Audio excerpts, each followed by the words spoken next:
Hello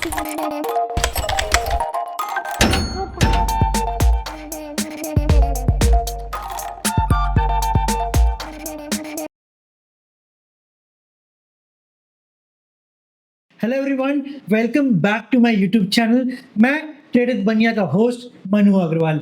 आज हम बात करने वाले Canara Robeco asset management company के आईपीओ के बारे में। यहाँ हम समझेंगे कि क्या हमें लिस्टिंग गेन के लिए अप्लाई करना है या लॉन्ग टर्म गेन्स के लिए, या इस आईपीओ को हमें अवॉइड करना चाहिए। चलिए बिना टाइम वेस्ट किए एनालिसिस को स्टार्ट करते हैं। वीडियो में आगे बढ़ने से पहले अगर आप सिर्फ ये जानना चाहते हैं कि आईपीओ को सब्सक्राइब करना है या नहीं, तो जी हाँ, आप इस आईपीओ को सब्सक्राइब कर सकते हो। लेकिन इस आईपीओ को लिस्टिंग गेन के लिए अप्लाई करना है या लॉन्ग टर्म के लिए, ये समझने के लिए वीडियो को एंड तक जरूर देखें, क्योंकि इसमें हम लॉजिक्स और फंडामेंटल दोनों डिस्कस करने वाले हैं। अब समझते हैं कंपनी के बारे में। कैनरा बैंक ने 1993 में म्यूचुअल फंड बिजनेस में एंट्री ली थी। तब ये इंडिया की second oldest mutual fund company बन गई थी। जून 2025 तक कंपनी के पास 1.1 लाख करोड़ का एयूएम है और 26 स्कीम्स ये मैनेज करती थी। 2007 में जापान की ओरेक्स कॉर्पोरेशन यूरोप मतलब ओसीई ने 49% स्टेक यहाँ पे कैनरा बैंक से अपने पास खरीद लिया था। अब कैनरा बैंक के पास 51% स्टेक होल्डेड है। अब आप सोच रहे होंगे कि ओरेक्स का यहाँ पर रोबेको से क्या लेना देना है। चलिए समझते हैं। एक्चुअल कनेक्शन यहाँ पर यह है कि ओरेक्स ने रोबेको को दो स्टेज में यहाँ पर बाय किया। पहले 2013 में 90% का हिस्सा खरीदा, उसके बाद 2016 में बचा हुआ 10% भी एक्वायर कर लिया रैबो बैंक से। तो रैबो बैंक से रोबेको का पूरा 100% स्टेक ओरेक्स ने बाय कर लिया। कैनरा बैंक के 9800 से ज्यादा ब्रांचेस हैं और कैनरा रोबेको के 25 से ज्यादा ऑफिसेस हैं। वही बात की जाए 52,000 से ज्यादा डिस्ट्रीब्यूशन पार्टनर के साथ इंडिया में ये कंपनी काम कर रही है। टोटल 44 म्यूचुअल फंड इंडिया में एग्जिस्ट करते हैं, जिसका टोटल एयूएम 75 लाख करोड़ के आसपास है, जिसमें कैनरा रोबेको का 1.18 लाख करोड़ का एयूएम यहाँ पे शो कर रहा है, जिसका रैंक निकल के आ रहा है 16th। मतलब फिलहाल ये कंपनी टॉप 10 में भी नहीं आती। अब थोड़ी बात आईपीओ की भी कर लेते हैं। आईपीओ का साइज निकल के आ रहा है 13,000 करोड़ का। यहाँ प्राइस बैंड की बात की जाए तो 253 से 266 पर शेयर का प्राइस बैंड निकल के आ रहा है। यहाँ पर एक लॉट 56 शेयर्स का होने वाला है। ये एक ऑफर फॉर सेल आईपीओ है। साथ ही साथ यहाँ पर एम्प्लॉय के लिए कोई डिस्काउंट नहीं दिया गया है। अब बात कर लेते हैं कुछ इंपॉर्टेंट डेट्स की। आईपीओ ओपनिंग डेट निकल के आ रही है 9 अक्टूबर की। क्लोज डेट है मंडे 13 अक्टूबर का। यहाँ पे अलॉटमेंट की टेंटेटिव डेट निकल के आ रही है 14 अक्टूबर। रिफंड शुरू हो जाएंगे 15 अक्टूबर से। शेयर्स भी 15 को ही क्रेडिट होने वाले हैं। यहाँ पे टेंटेटिव लिस्टिंग डेट निकल के आ रही है 16 अक्टूबर की। यहाँ पे कट ऑफ टाइम, जो कि काफी इंपॉर्टेंट होता है, ये निकल के आ रहा है मंडे को 5 PM 13 अक्टूबर को। अब बात करते हैं आईपीओ के लॉट साइज की। रिटेलर मिनिमम 1 लॉट लगा सकता है और मैक्सिमम 13 लॉट। यहाँ पे रेंज की बात की जाए तो 15,000 से 2 लाख की नीचे की एप्लीकेशन रिटेलर अप्लाई कर सकता है। वही बात की जाए एचएनआई की, तो एचएनआई यहाँ पे 2 लाख से 10 लाख तक की मैक्सिमम बिडिंग कर सकता है। अब बात करते हैं प्रमोटर की होल्डिंग की, क्योंकि प्रमोटर ही यहाँ पे अपना स्टेक सेल कर रहा है, इसलिए ये ऑफर फॉर सेल में ही आईपीओ लाया गया है। प्री आईपीओ प्रमोटर की होल्डिंग 100% है। पोस्ट आईपीओ ये हो जाने वाली है 75%। चलिए समझते हैं इसको। कैनरा बैंक 51% से आफ्टर आईपीओ हो जाएगा 38%। ओरेक्स यहाँ पे 49% से हो जाएगा 37% पोस्ट आईपीओ। अब समझते हैं कि आईपीओ का यहाँ पे ऑब्जेक्टिव क्या है, मतलब किस पर्पस से इस कंपनी का आईपीओ लॉन्च किया गया। कंपनी का यहाँ पे मेन ऑब्जेक्टिव है स्टॉक एक्सचेंज पर लिस्टिंग करके कुछ फायदा उठाना। जैसे कि ब्रांड की विजिबिलिटी और इमेज को बूस्ट करना। सेकंड, एग्जिस्टिंग शेयर होल्डर को अपने शेयर्स बेचने का मौका देना, मतलब लिक्विडिटी प्रोवाइड करना। किसी भी आईपीओ की बात की जाए और फंडामेंटल एनालिसिस डिस्कस ना किया जाए तो वो आईपीओ अधूरा हो जाता है। तो चलिए समझते हैं काफी स्पीड में कि इस आईपीओ में यहाँ पे इसके फाइनेंशियल्स क्या बोल रहे हैं। कंपनी का एयूएम, रेवेन्यू, प्रॉफिट और एसेट चारों चीजें 3 साल में ऑलमोस्ट डबल हो गई है। चलिए देखते हैं।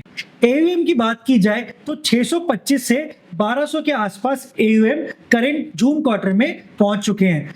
वही बात की जाए कंपनी के रेवेन्यू की तो ये 200 से 400 करोड़ हो चुकी है। अब बात करते हैं प्रॉफिट की। 79 करोड़ से 190 करोड़ का प्रॉफिट हो चुका है। अब बात करते हैं असेट की। असेट 377 से 674 जा चुके हैं। ऑलमोस्ट डबल यहाँ पे रिटर्न्स देखने को मिल रहा है। बात की जाए तो कंपनी डेट फ्री है और यहाँ पे नेटवर्थ भी 36% से इंप्रूव होती हुई दिख रही है। तो फाइनेंशियली ये कंपनी तो कहीं ना कहीं स्ट्रॉन्ग और कंसिस्टेंट तो नजर आ रही है। अब बात करते हैं कंपनी के रेशोस की। एबिटा मार्जिन निकल के आ रहा है 65%, पैट मार्जिन आ रहा है 47%, आरओसी आ रहा है 47% और आरओई आ रहा है 36%। तो रेशोस की बात की जाए तो रेशोस तो काफी अट्रैक्टिव लग रहे हैं। अब बात करते हैं वैल्यूएशंस की। यहाँ पर ईपीएस निकल के आ रहा है प्री आईपीओ 9.5 का, पोस्ट आईपीओ 12.23 का। पी रेशो की बात की जाए तो प्री आईपीओ आ रहा है 27 का और पोस्ट आईपीओ आ रहा है 21.75 का। तो यहाँ पर वैल्यूएशंस भी चीप नजर आ रहे हैं। अगर आप किसी कंपनी में पैसा लगा रहे हो और उसके कॉम्पिटिटर्स के साथ में उसका कंपैरिजन नहीं कर रहे हो तो यहाँ पे आपकी रिसर्च अधूरी हो जाती है। इसलिए पीयर कंपैरिजन करना काफी जरूरी होता है। तो चलिए समझते हैं पीयर कंपैरिजन में यहाँ पे क्या पैरामीटर्स निकल के आ रहे हैं। यहाँ पर ईपीएस की बात की जाए तो सबसे ज्यादा ईपीएस निकल के यहाँ पे आ रहा है एचडीएफसी एएमसी का, उसके बाद यूटीआई का। यहाँ पर कैंडरा रोबेको काफी पीछे छूट गया है। बात की जाए पी की तो एचडीएफसी का पी काफी ज्यादा है, यूटीआई का यहाँ पे पी अट्रैक्टिव लग रहा है और कैंडरा का भी यहाँ पे पी काफी कम निकल के आ रहा है। साथ ही साथ यहाँ पे एनएवी देखा जाए तो एचडीएफसी का एनएवी यहाँ पे 380 का आ रहा है, वही यूटीआई का यहाँ पे एनएवी 400 के आसपास आ रहा है, जो कि काफी अच्छा है comparative to Canara Robeco asset management के। तो यहाँ पे ओवरऑल पिक्चर के हिसाब से देखा जाए तो एचडीएफसी एएमसी, यूटीआई एएमसी थोड़े बेटर प्लेस नजर आ रहे हैं। अगर यहाँ पे समराइज किया जाए तो एचडीएफसी एएमसी और यूटीआई एएमसी ज्यादा बेटर प्लेस लग रहे हैं। अब बात करते हैं कंपनी के कुछ पॉजिटिव पॉइंट्स की। पहला यहाँ पे स्ट्रॉन्ग पॉइंट है कंपनी का स्ट्रॉन्ग ब्रांड और पेरेंट का सपोर्ट, मतलब कैनरा बैंक की मल्टीपल सब्सिडरी का ट्रस्ट और ओसीई ग्रुप का यहाँ पे ग्लोबल इन्वेस्टमेंट का एक्सपर्टाइज। सेकेंड पॉजिटिव पॉइंट है वाइड नेटवर्क का एडवांटेज, मतलब कैनरा बैंक के जो मल्टीपल ब्रांचेस हैं वहां से ही टोटल 8% का एयूएम तो कंपनी को ऐसे ही मिल गया। थर्ड पॉजिटिव पॉइंट है कंपनी का जो इक्विटी ओरिएंटेड फंड है, यहाँ पर 2023 से 2025 में 31% का CAGR ग्रोथ रेट दिखा रहा है।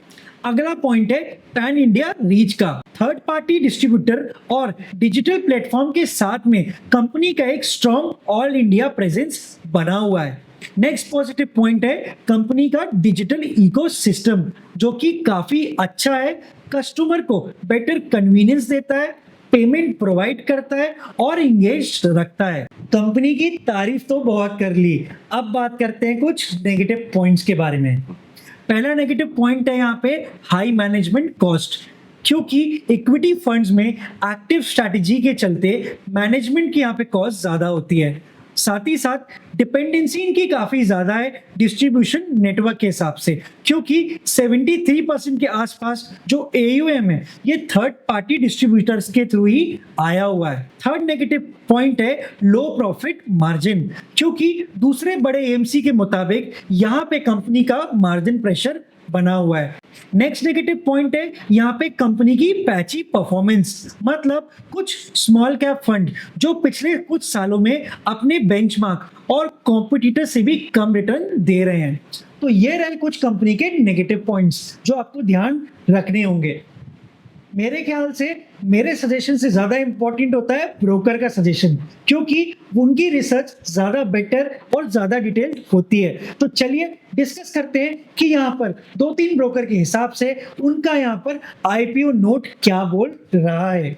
पहले बात करते हैं आनंद राठी की। इन्होंने सब्सक्राइब फॉर लॉन्ग टर्म की रेटिंग दी हुई है।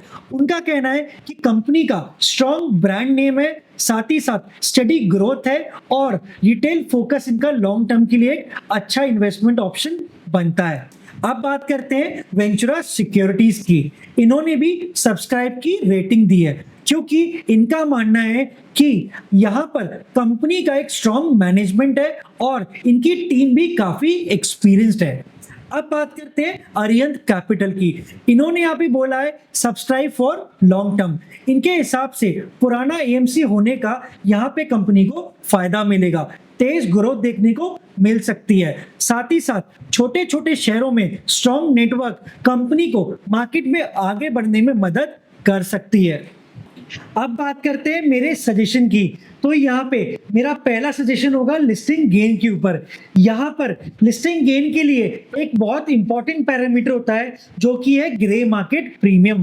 तो ग्रे मार्केट प्रीमियम यहाँ पर निकल के आ रहा है 24 रुपए का, लगभग 9% के आसपास। एफडी में एक साल में आपको मिलता है 5 से 7%। यहाँ पे आपको एक हफ्ते में मिल रहा है 9%। तो अगर आप यहाँ पर एक रिस्क ले सकते हो एक हफ्ते की, तो यहाँ पर आप लिस्टिंग गेन के लिए इस आईपीओ को अप्लाई कर सकते हो। अब बात करते हैं मेरे सेकंड सजेशन की, मतलब क्या हमको इस आईपीओ को लॉन्ग टर्म के लिए बाय करना चाहिए या अवॉइड करना चाहिए। देखिए मेरे हिसाब से ये आईपीओ लॉन्ग टर्म के लिए तो आपको स्किप करना चाहिए, क्योंकि कुछ नेगेटिव पॉइंट जो मुझे यहाँ पे नजर आ रहे हैं उसके हिसाब से इस आईपीओ को सिर्फ लिस्टिंग गेन के लिए लेना चाहिए, ना कि लॉन्ग टर्म के लिए। चलिए समझते हैं उन पॉइंट्स को। पहला नेगेटिव पॉइंट है कि कंपनी का 91% एयूएम सिर्फ इक्विटी फंड्स में ही डला हुआ है।